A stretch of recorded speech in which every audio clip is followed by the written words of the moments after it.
Hello, everybody. Welcome to the Charm City Sideline Podcast.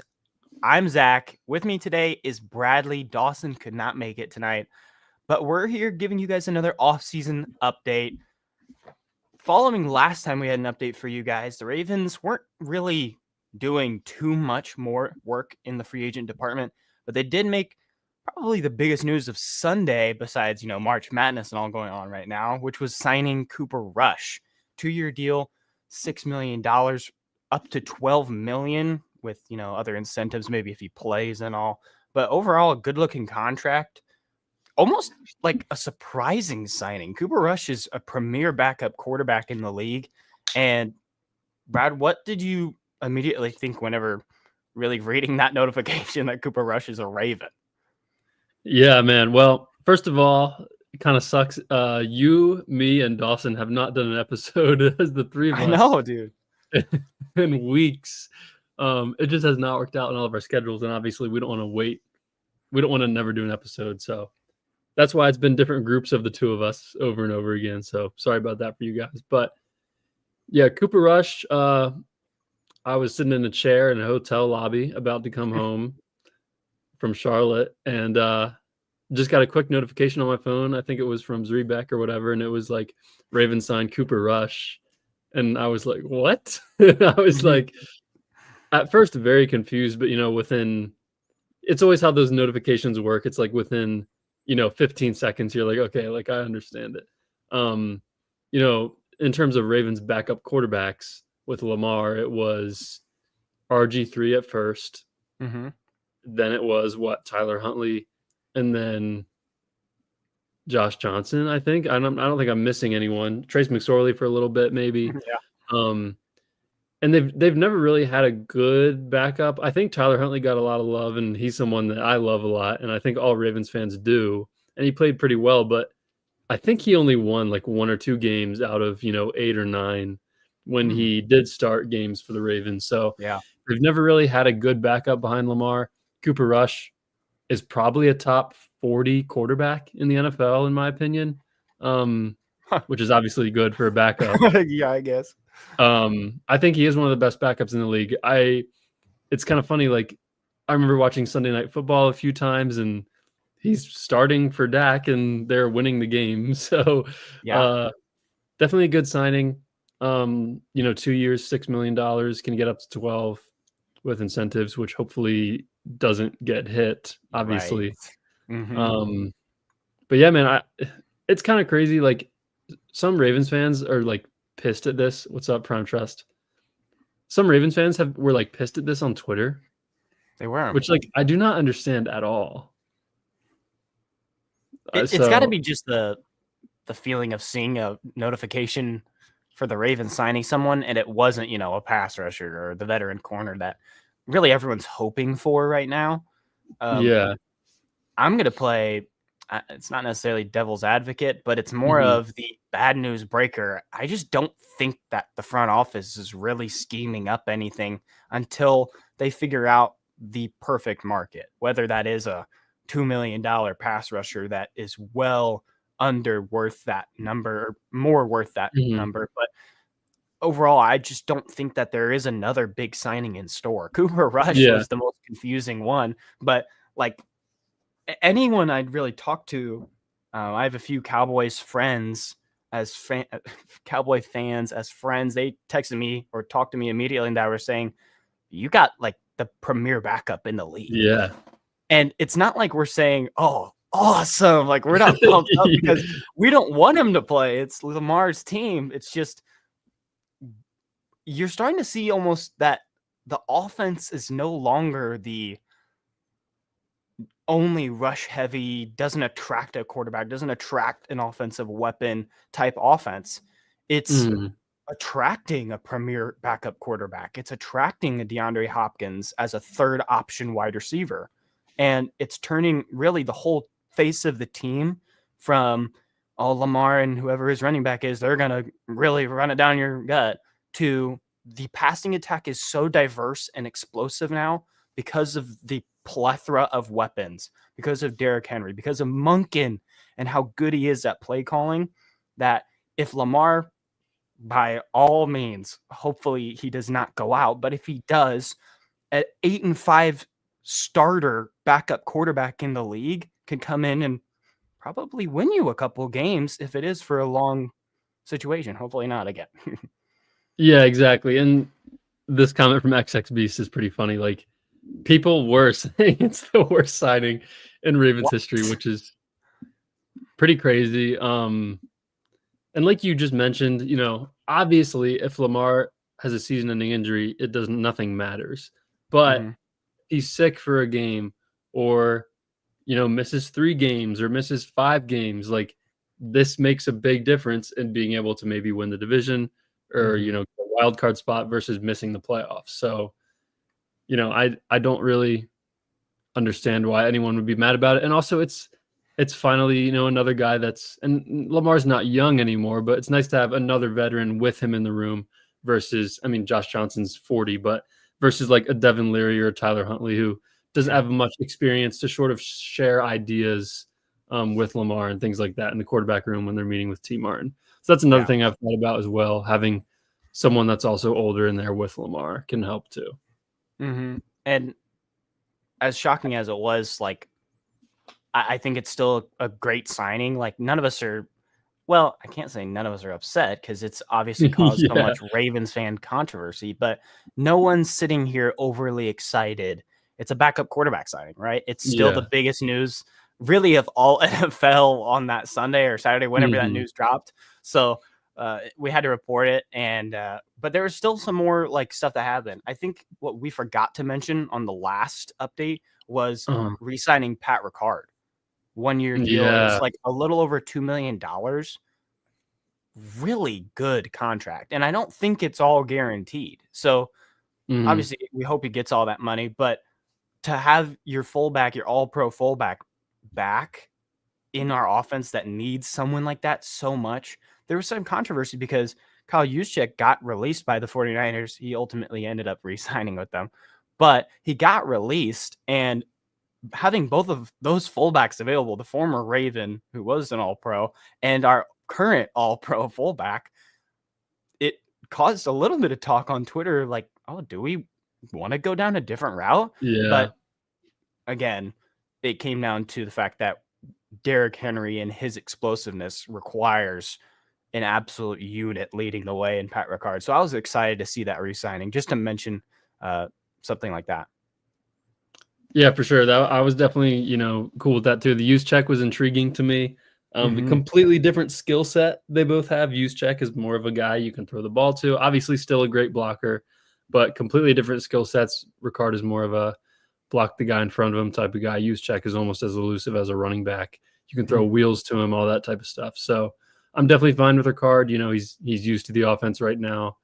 And Monken and all those other guys involved probably wanted Ricard back as well. So definitely cool with that. And for that price, it was perfect. What we didn't get to hear was your thoughts on DeAndre Hopkins last week. We were mentioning, me and Dawson talking about really the whole situation as a whole. But Brad, did you have any thoughts on D-Hop being a Raven, whether it was an immediate reaction or maybe, given a week now to kind of let it sink in? Yeah. When he first got signed, I was extremely busy and I didn't even think about it for a few hours. It was one of those things like, oh, that's interesting. Like, you're so busy, you're like, oh, that's interesting. And you're like, whatever. What? Really? Yeah. Like, that's how busy I was at the time. But, looking back on it, and I watched your guys' pod once I had the time to do it. I like it. I there's some people on social media, and not to, criticize him even more after the whole 49ers fiasco 2 years ago, but Mike Florio was on an episode of Pro Football Talk, I think, and he was sort of like hating on DeAndre Hopkins almost, talking about how like, oh, this contract proves he's at the end of his career, only getting $5 million. I'm like, yeah, like, I think we all know that. Like, what is the point of you saying that? He's kind of like talking about he's on like the end of his career, not good anymore. And I'm like, well, that's sort of what I think. Like, we all know that he's not the same DeAndre Hopkins as he was in Houston and Arizona. And Ravens get hate a lot, place where the receiver goes to die and all that stuff. But like, this is different. the 2017 Ravens would be making this exact move to be their wide receiver 1. Mm-hmm. They're doing this right now to be their wide receiver 3 and probably 4th, maybe 5th receiving option. So I definitely like it. Ravens haven't had that jump ball guy basically for Lamar's whole entire career. And like he can definitely do that. He's not going to be, burning people exactly. D-Hop as a wide receiver 3 is great. Definitely upgrade over Nelly. He's not going to be like running by people or anything like that, but like he can make a contested catch 3rd and 10 at the 17-yard line, like in the end zone. Like he will make some of those plays. He's probably going to have similar production to Odell in 2023, probably 500-600 yards, 6 or 7 big touchdowns, I think, and can make some plays in the playoffs. We talked about Ravens making a wide receiver 3 signing, and I think this is probably honestly the best case scenario for what we thought was a realistic chance to happen.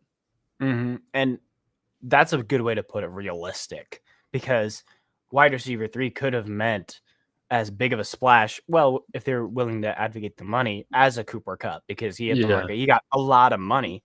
But there's names out there, Devontae Adams, who got a good amount of money too. Like there was so many names that got released that became options. It was just the right price that fit the bill, and D-Hop is the perfect fit. I mean, the go up and get it guy, as you mentioned, is ideal. But when XXBeast here had a comment that he said, no offense to Nelly, but a huge upgrade there.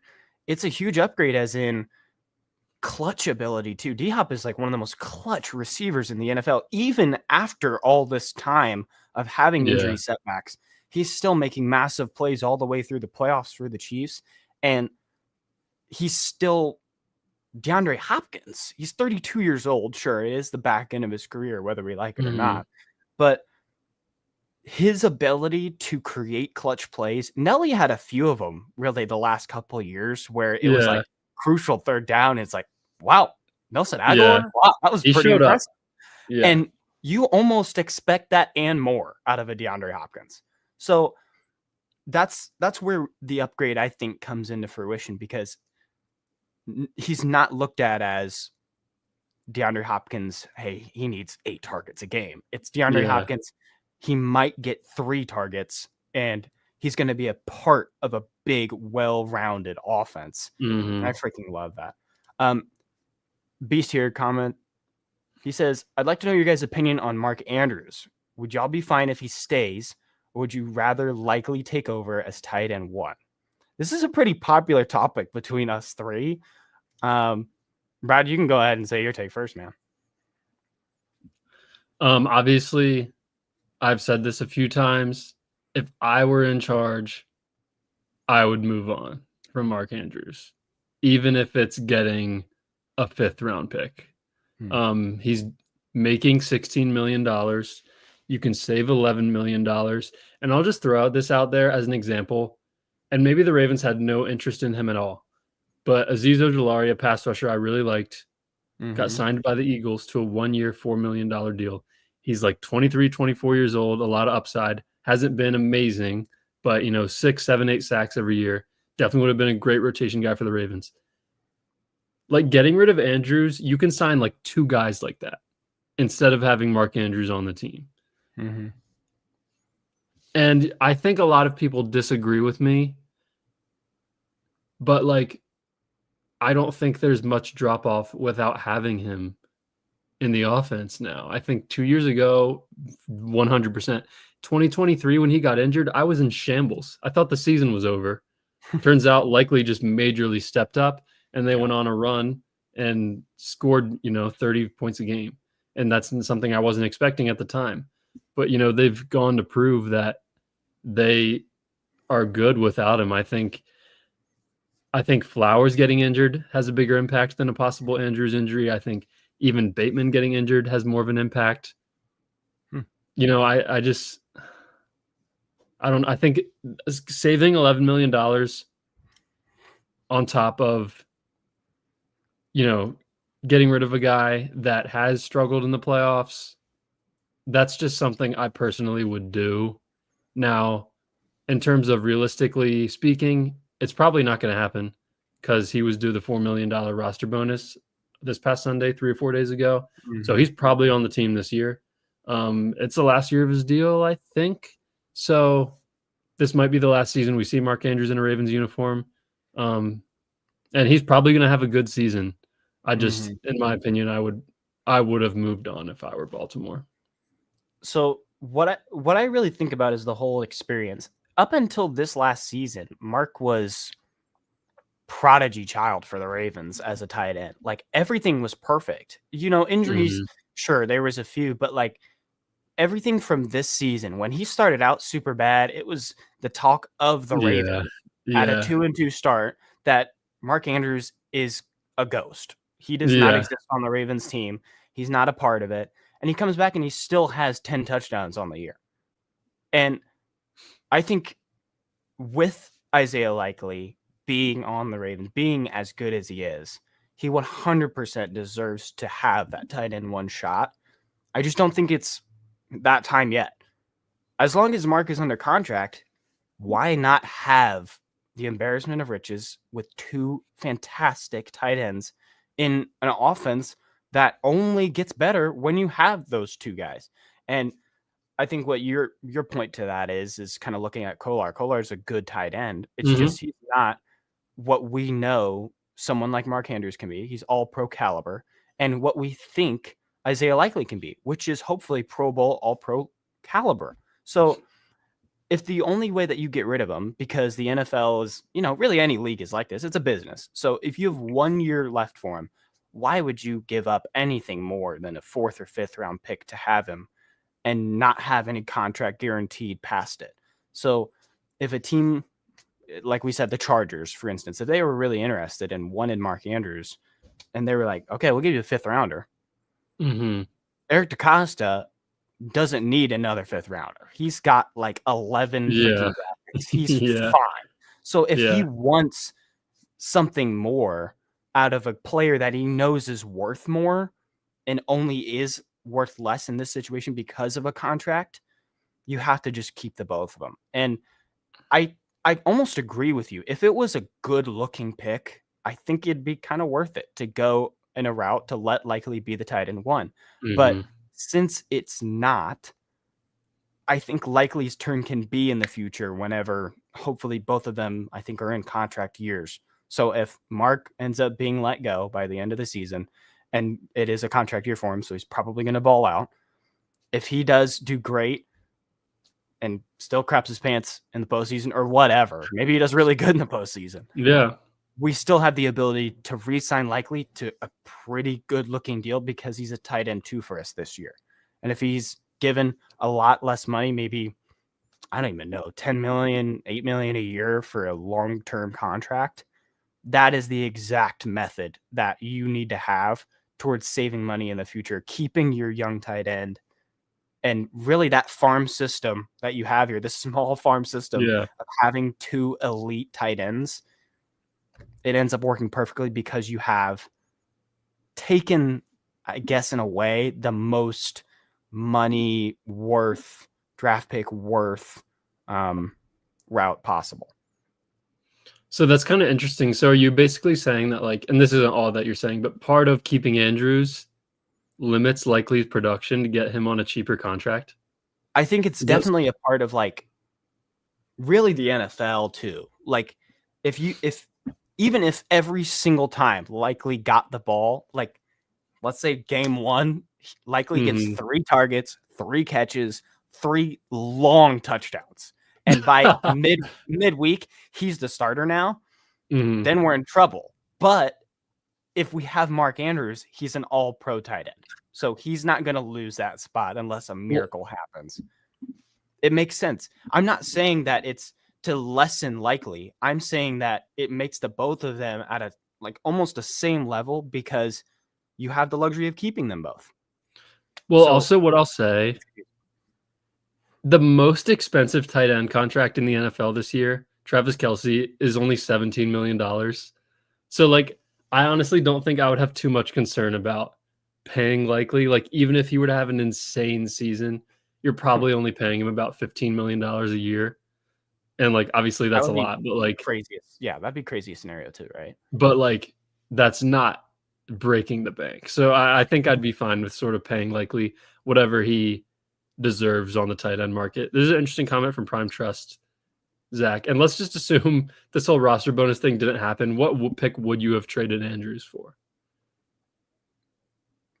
It would be tough to do it, but I think that our front office would probably have settled for a high third rounder. Mm-hmm. I think they would have traded him for a third. Yeah.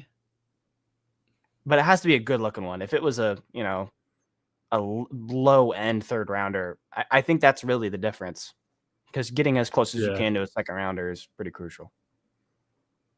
I want to be careful with what I say, but like, personally, I probably would have. I would have been fine with moving on for like a low end draft pick, just because of like the money that you save, and I truly think that the Ravens offense is pretty similar without him when you sort of replace him with Likely on the field and like Kolar as a 2. Obviously, Kolar is not Andrews. That's not what I'm saying. I just think I like Likely as tight end 1 over Mark Andrews.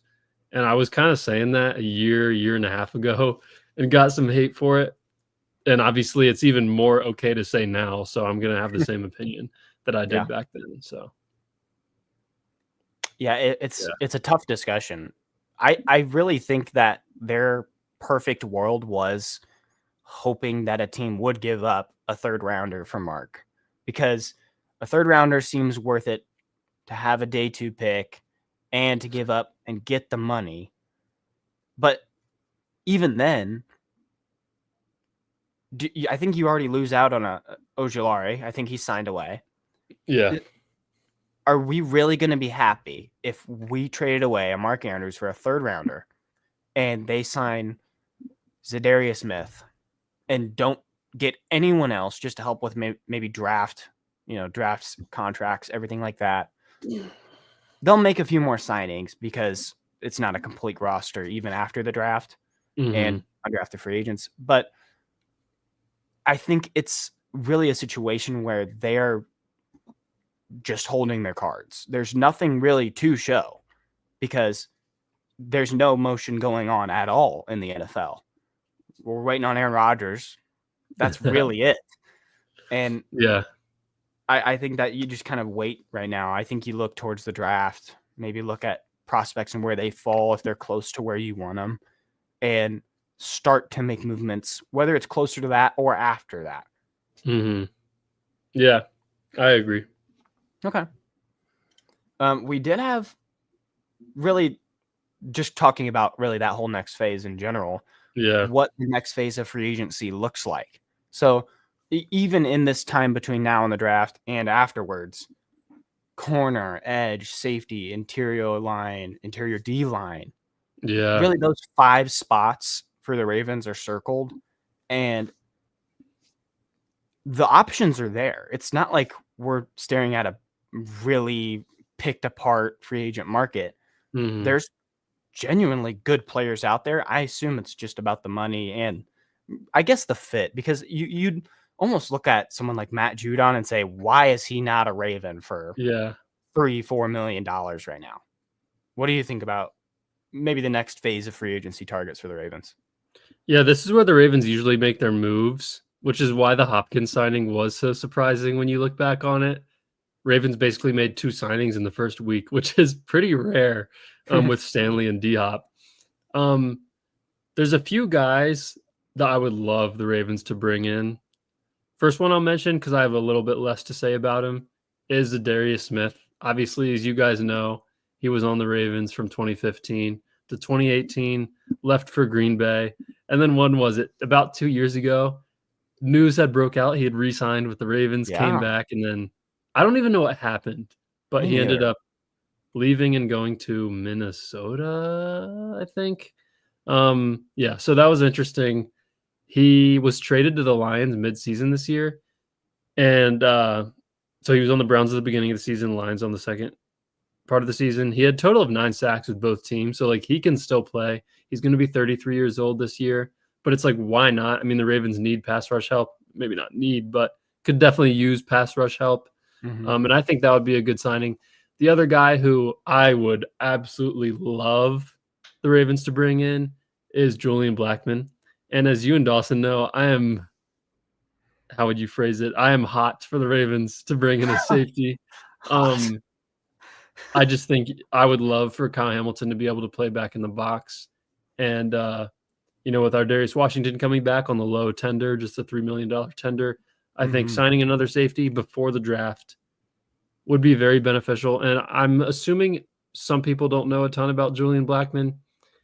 He's played 5 seasons in the NFL. He's been on the Colts for all 5. 73.5 PFF coverage grade this year. That's 23rd out of 171 safeties. So he's a pretty underrated player. He's played deep. He's played in the box. He's played slot corner. He's sort of done it all. Just for whatever reason, he's not thought of as and I guess he's not, but he's not like one of those top safeties in the league, but he's one of those guys that you can really rely on to start, 16 games for you and play really well. So like I said, 5 seasons with the Colts. He's only 26 years old right now.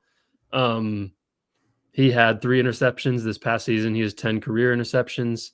Past 3 seasons, Zach, 14 games, 15 games, 16 games. So he's been healthy.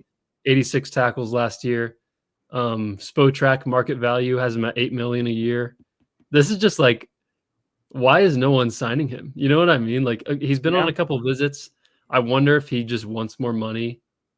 That's sort of the only thing I could think of, is that he wants more money. Must be. But I think this is a really good player for the most likely price of $10 million or less annually that he's going to cost. And I would be honestly pretty emphatic if the Ravens were to bring him in. Yeah, that sounds like a perfect match. Colts defenders kind of seem to go under the radar in general, I think. Isaiah Rodgers comes to mind. People were pretty high on him for a Ravens signing at one point. But I as much as I like a safety signing, as much as I want a next phase of free agency signings for the Ravens, they don't have the money. Let's just be straight right now, at least. They did a Marlon Humphrey restructure, which got a lot of money freed up, a legitimate amount. I don't have the exact number, but it went from a $16 million cap hit to something way less by converting it all to a bonus. That was the biggest news I saw for a restructure, and it almost got swept under the rug. I don't know if that was money towards, Stanley, towards a D-Hop, towards a Cooper Rush, I guess. But they don't have really any cap space to make these moves until you get near the minimum level stuff that you can sneak for good deals. I think edge is a good look, but I'm going to kind of combat really the whole thought process right now for edges and the Ravens. As much as I want them to get someone, and I think they will get someone, it's just on the cheaper end and probably a long time from now.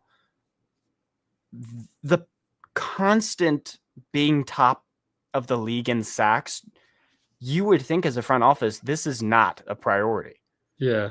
Maybe in the draft, I think there's some good guys around that range for us. So when it comes to best player available, that could definitely be an option. But just having not a lot of money, having a lot of draft capital, the only way I see them making a deal or getting a pass rusher, getting any help, and at least that kind of D-line department is by a random trade, which I don't think is likely, or by going into the draft. So it's going to be a while before you really get any news in that department. I think a corner is possible still. That seems to be high on their priority list. Even if that includes a safety, I think that's definitely worth it. In the past, that signing has come later in the offseason, but I think it's possible that it could happen anytime. I just don't expect it to happen anytime soon. And as much as the pipe dream, I think Dawson was a big advocate for this kind of department. Interior O-line just does not seem likely. Yeah. I'm the dream crusher right now for all Ravens fans. Yeah. I just want you guys to know that I think that it's not in the cards right now because of so much depending on the draft. And really, I guess all these moves to be made from other teams to see if the market for a young guy or an older guy becomes in our range. So sorry to be the bearer of bad news, Brad. I'm just not confident in a signing. Is that ridiculous? I don't think it's ridiculous. I do think the Ravens will probably make another signing before the draft. That's not a obviously I think that's high-end okay. guy. Yeah. Like I could see them signing a Julian Blackmon 2 weeks from now. And maybe a little lower end than that. Maybe they're bringing in Stephon Gilmore or bringing back Trey White or some other of these corners. Maybe it's James Bradbury. Who knows? But I do think they want to try to fill in the holes before the draft so they can go BPA. And maybe their thought process is just they know the guys that they can sign in August, and in their minds they can go BPA in the draft. So that could be another thought process for them. They're obviously going to sign 3, 4, 5, 6 more players before the season starts. We just don't know if it's going to be in April or in July. So, we'll see. Yeah, and we got a comment here from AW talking about Odafe Owe, saying that he's progressed every year, and we wouldn't find a veteran or a rookie that can instantly be compared and upgrade his play. I totally agree. I don't think it's necessarily about upgrading him, even a Kyle Van Noy. I think it's more about getting another depth guy. I think whenever you look at the Eagles and they get Azeez Ojulari, they lost someone like Josh Sweat, but you get someone for a stupid cheap deal that can be a part of the depth. And that's where I would hope, I think you definitely hope, that the Ravens would tackle that kind of situation differently. They just don't have the money to. It's near the end of the offseason, as in free agency style, besides getting the, random kind of Julian Blackmon, Zadarius Smith signing here and there. But overall, I'm just not totally confident. Beast says, what do you guys think of bringing back Calais? Like, that would be if he can still move. Is he not retired or anything? I thought he retired. I have no idea. I don't know how. I mean, I think he still was a solid player for the Dolphins last year. So we'll see. I mean, Ravens need some. The Michael Pierce retiring, great for him. Super happy for him. Great career. Hurts the Ravens a little bit in terms of interior D-line depth. So probably going to need to bring someone in there that we didn't think we were going to. I just want to put this on podcast paper because I told you this before it. I honestly hope that is the best player available for the Ravens, this interior D-line. I think there's a lot of good guys. Yeah. I'm just reading some comments here. Talking about Owe and really his deal. It was kind of weird with his situation too, having like the Twitter signs and all that, but we can kind of flip this podcast on its head to kind of end it. Yeah. Bengals got T. Higgins and Jamar Chase locked up for a lot of money. Yeah. Any thoughts on that whole situation? It's interesting. So Higgins got what, 29 a year, Chase got 41, something like that. And, Bengals fans are sort of saying, like, oh, no one thought we could get it done, blah, blah, blah, blah, blah. You were supposed to do it a year ago. That's why we're making fun of you, because you were supposed to do it a year ago. And if you did it a year ago, both players would be $5 million less annually. So you'd be spending $10 million less per year. They paid Chase 41 a year. They could have got him for 36 a year ago. They probably could have paid Higgins 25 a year ago. So it's kind of funny. Like, obviously, like, congrats on keeping your guys.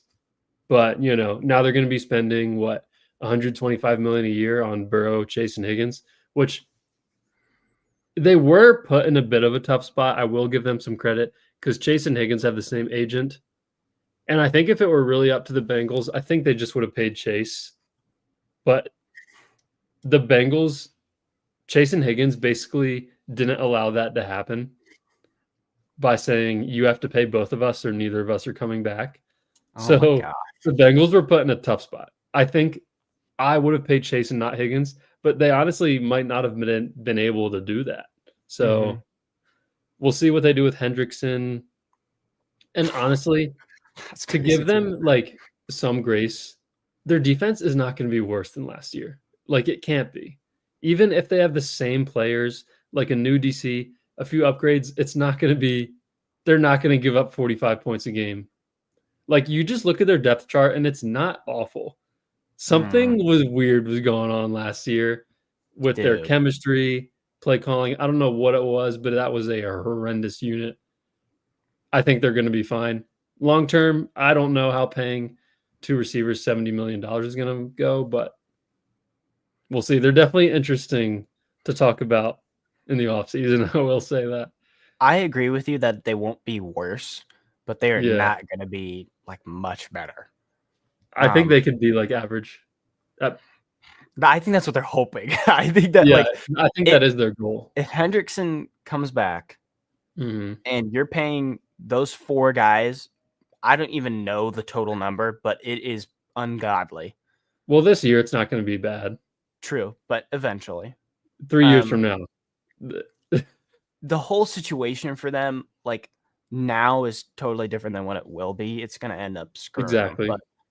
But the whole situation now is the offense, it's not hard to convince like an offensive lineman, some veteran guy, like, hey, you want to come offer Joe Burrow? We have the best 2 receiver duo.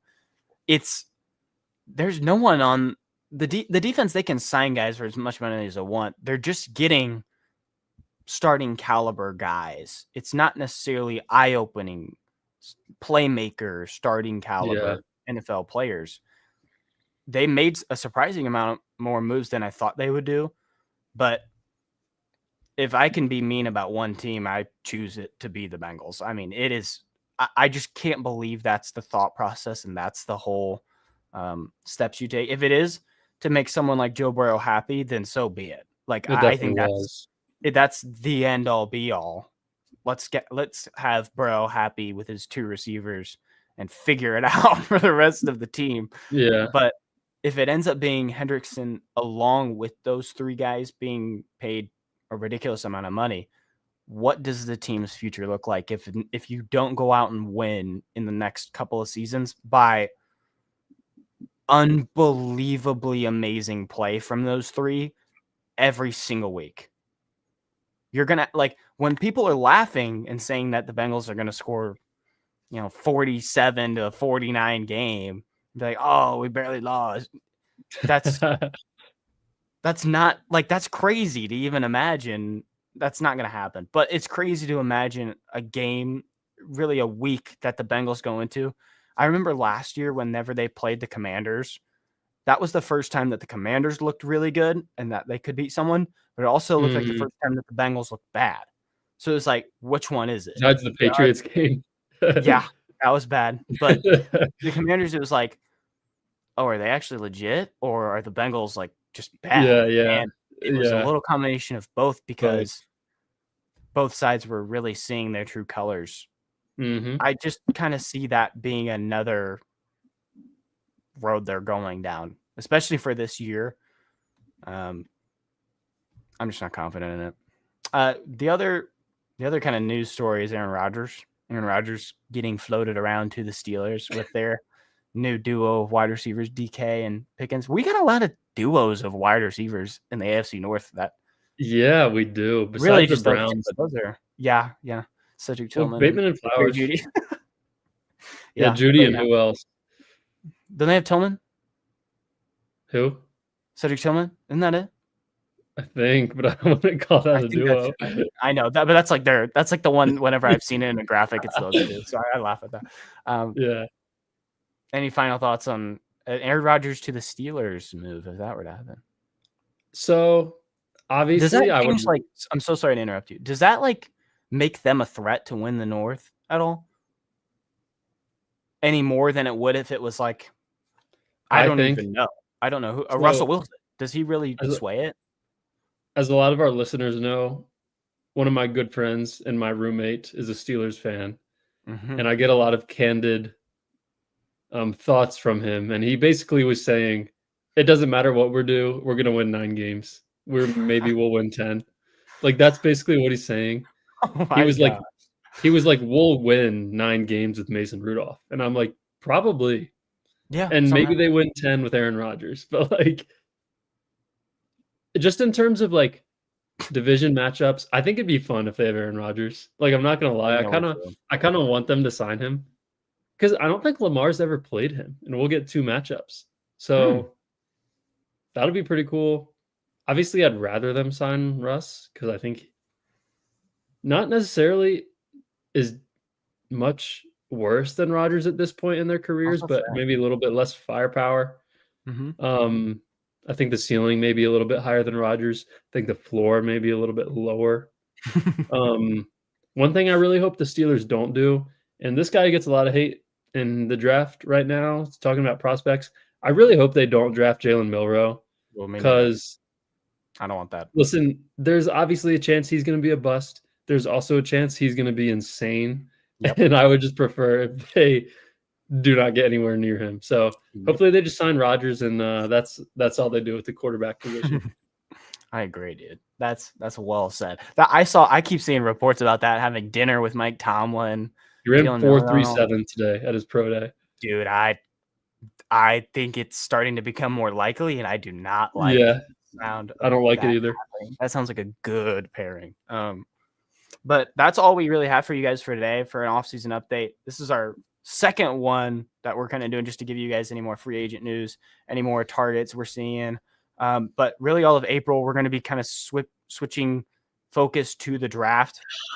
So look out for more content. Yes, it's going to be so much fun. We'll get you guys a new look at how that schedule is all going to be run. But if any other news, whether it's signing, a trade, if that happens, obviously we'll cover it. But just want to make sure you guys knew. We really appreciate all the support. You can get a membership now. You can also do live chats when we do a live like this. All of the draft. You can have a little logo by your name showing that you're a member, seeing that you're a part of it. Make sure you like the video, subscribe. We're on Spotify as well. So go rate that 5 stars. That's all we got for you guys. And we'll see you next time. I think the next one's a draft. I think the next one's a draft video, right? Is that right? Yeah, basically probably unless anything happens with the Ravens. True. We're going to get into draft stuff soon. So that's going to be exciting. All right. We'll see you guys. Peace. See you guys.